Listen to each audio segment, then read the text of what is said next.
ଆମେ डिस्कस करिया प्रशांत किशोर को पार्टी जनसुराज बिहार रे इलेक्शन हारी परे से सुप्रीम कोर्ट रे शुक्रवार दिन केस करथिले एवं सुप्रीम कोर्ट केस करियार कारण कोन पई करथिले काहे हम से संपर्क बुझिया ना सुप्रीम कोर्ट रे केस करियार मुख्य तांको कारण थिला कि जे से तांको पार्टी हरिबा जो हरि जीवार मुख्य कारण होउची कि जे आदर्श आचरण विधि उल्लंघन करी इलेक्शन पूर्वरु बीजेपी सरकार 10,000 टंका 25 रु 35 लक्ष महिला अकाउंट को दिगला से से हरी जाइए एवं यही कथा को से सुप्रीम कोर्ट रे आसिकी केस करथिले।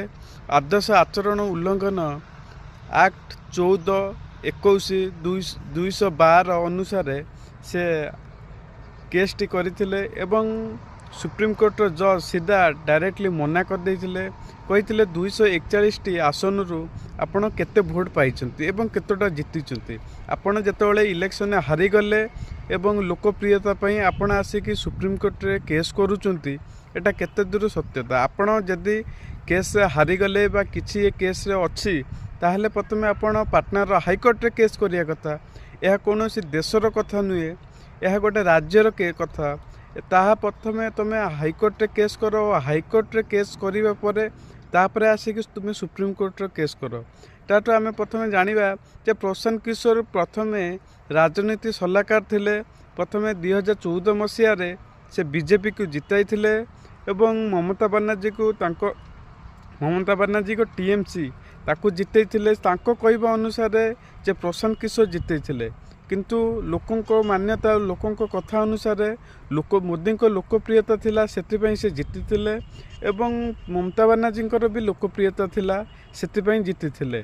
एवं तापर जदि सी राजनीतिज्ञ एते से जानिचंती ताहले बिहार रे से निजे किपरि हारी गले और यह एक प्रश्नवाची। जदि आपण सबकिछि जानिचंती या सबकिछि आपण जितेउचंती ताहले निज पार्टी केमिति हरिगला। जहाँ कहती नहीं ना पुलिस पुओ चोर होता है, निजे जोड़ा बत्तीर तल भागटा अंधार थाए। निजे जदि एते किछि जानिच एते किछि करिच ताहले निजे पार्टी कहीं हरिगला।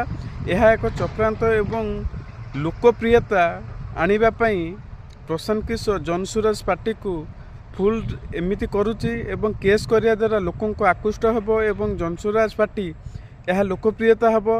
सेतिपई जनसुराज पार्टी को लोकप्रियता आनिया पई ता केस करथिले एवं एई केस टी सुप्रीम कोर्ट खारज कर देइचंती। सीधा सीधी कहिचंती आपण केते भोट पांती और